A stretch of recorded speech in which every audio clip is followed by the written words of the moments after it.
बधाई हो, आपको शहर के बंद पड़े पुराने अस्पताल में नाइट ड्यूटी के लिए चुना गया है। काम बहुत ज्यादा नहीं है, लेकिन कुछ नियम हैं जिनका पालन करना अनिवार्य है।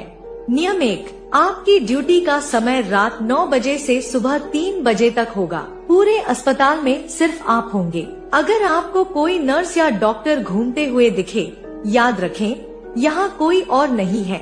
नियम 2, रात 12:30 बजे आईसीयू वार्ड का अलार्म अपने आप बजने लगेगा। उस समय वहां जाकर अलार्म बंद कर दें, लेकिन अंदर प्रवेश कभी मत करें। अगर कोई आपको अंदर बुलाए, उस आवाज पर विश्वास ना करें। नियम 3, रात 1:45 बजे एक आदमी इमरजेंसी से अपने आप बाहर आता है, उसे धक्का मत देना।